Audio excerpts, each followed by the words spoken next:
আজকের সমাবেশে আপনারা অনেক দূর দূরান্ত থেকে কষ্ট করে এসেছেন, এটা দেখে আমার অনেক ভালো লেগেছে। আপনাদেরকে তাই জানাই জেলা বিএনপির পক্ষ থেকে আন্তরিকভাবে কৃতজ্ঞতা এবং আমার পক্ষ থেকে ধন্যবাদ। আমরা আমাদের মূল্যবান ভোটটি কি নষ্ট করতে চাই? আমরা কাকে দিব? আরো জোরে। আমরা কি আমাদের ওয়াদুদ ভুঁইয়াকে আবার এমপি হিসাবে দেখতে চাই?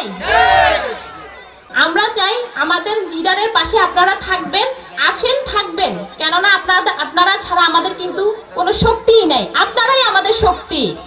আপনারা না থাকলে আমাদের একটু পরিমাণও দাম নাই, যেটা সত্যি। একটু মূল্যও নাই, দামও নাই। আপনারাই আমাদের সবকিছু, আপনারাই আমাদের শক্তি। তাই আমি চাই সব সময় 16 বছর বলবো না, কেউ ছিল 40 বছর, কেউ ছিল 50 বছর, কেউ 5 বছর, কেউ 10 বছর, তাই না?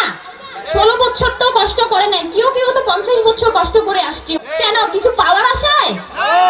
আমরা তো ওয়াদুদ ভুঁইয়ার থেকে কিছু পাওয়ার আশায় সারা জীবন তাদের পাশে ছিলাম, তার পাশে ছিলাম না। আমরা ওয়াদুদ ভুঁইয়াকে ভালোবেসে তার পাশে ছিলাম। তো আপনারা সবাই ভালো থাকবেন, সুস্থ থাকবেন, আমাদের জন্য দোয়া করবেন। আমরা দোয়া করি আপনারা যেন ভালো থাকেন, সুস্থ থাকেন। আমাদের ম্যাডাম খালেদা জিয়ার জন্য দোয়া করবেন, আমাদের স্যার তারেক রহমানের জন্য দোয়া করবেন।